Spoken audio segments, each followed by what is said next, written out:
I'm Dr. Craig Chalquist. This is the third video in my series on reimagining the USA, how to live, how to be, how to get together and organize.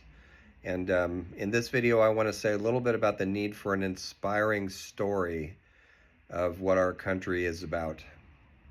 There's a really great point that Van Jones made recently, and he talked about the real America at its founding versus the ideal.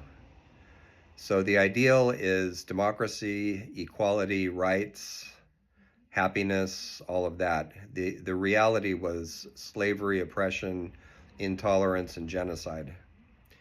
So what happens oftentimes when we think about the need for a story about the USA that's actually uplifting and inspiring is we tend to favor one of those over the other. So there's the realists who come along. A lot of historians belong in this camp, although not by any means all of them, but they come along and all they emphasize is the dreadful stuff, the unjust things that happened, and all the rest of it, which we do need to know. Let's be clear about that. But when we only emphasize that, what is there to hope for? What is there to dream about? And then there's the starry-eyed people in the other camp who only see in terms of the ideal. And they all talk about unity and freedom and things like that. And they ignore the entire picture of what's actually going on here, not only in the past, but in the present as well. So it seems to me that an adequately inspiring story that's part of this revisioning of the USA, it needs to have both.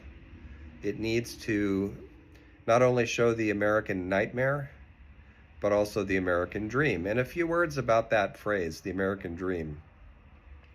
So originally it starts out being about the need for equality, the need for democracy, the need for fairness. And then by the 1950s, it gets twisted, sort of like Dr. King's I Have a Dream speech got twisted into some individualistic, anyone can do anything and be anything, right? So originally, though, it meant all of us together. The American dream wasn't just a nice house and a white picket fence.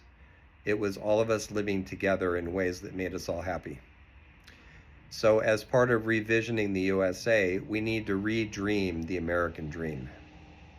We need to update it, redesign it, reimagine it. And that can feed directly into having a more inspiring story about why we're here. So there's another history I should mention too, which is the phrase America First, right? So it too refers to originally an integration of the individual and the plural in the sense of America First, we should take care of our problems here before we have any expectation of showing up adequately in the world as international adults in an adult community, right? We need to get our act together.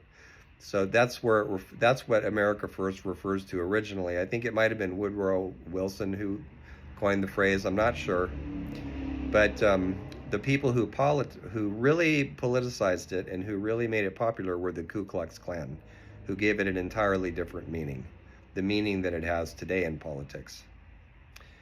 So we need a different phrase, but one thing we do need to remember is the need to take care of our own business because we're not showing up in a good way. And the rest of the world knows that. So part of reimagining the USA is actually sitting down with each other and ourselves and imagining what would psychological, responsible, wise adults be like on the international scene. Might be a good exercise worth doing. Thanks.